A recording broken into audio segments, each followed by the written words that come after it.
And first of all, let's start with Elaine Chao and her reputation. Obviously, somebody who served under both President Bushes. Why do you think Trump picked her? Well, she is, of course, a former Bank of America executive. She, as you alluded to, was the former director of the Peace Corps and, of course, the former Department of Labor Secretary in the George W. Bush administration. And she happens to be married to Senate Majority Leader Mitch McConnell, the Kentucky Republican. So, you know, this is a political pick who is somewhat well known in Republican circles.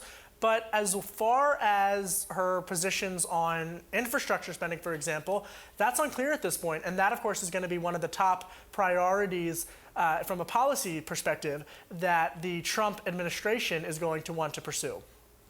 Right. Trump has a fairly ambitious infrastructure plan, at least as we've seen on his website, wanting to spend over $500 billion on the U.S. transportation network. What do we know, though, about his plans for driverless cars?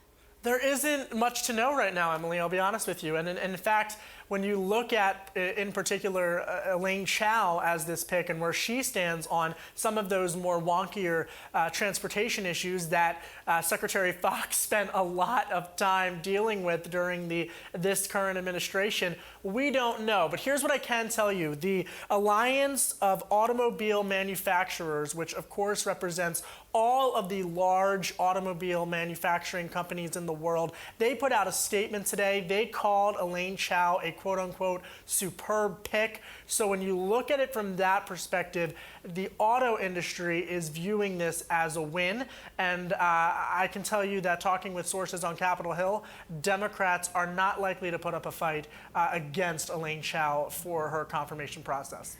So Hillary Clinton had said she planned to continue some of the policies that Secretary Fox put in place, for example, building out a wireless infrastructure so cars could communicate with one another. Do we know anything about Elaine Chao's record under the President Bushes that would give us any indication about how she might feel or approach new technology?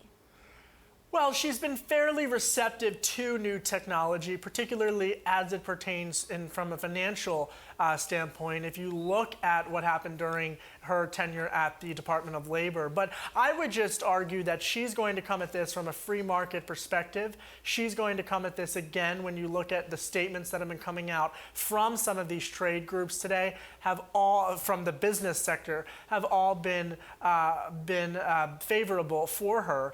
And, you know, I think that in terms of some of these more regulatory issues, people are taking a wait-and-see approach, but she's not, if you will, viewed to be politically hostile in any way. This is someone who is known in Washington circles. She provides certainty to the business community, and the business sectors, again today, reacting with confidence and certainty at the pick of Elaine Chao, which, by the way, was just made official just a couple minutes ago from the Trump transition office.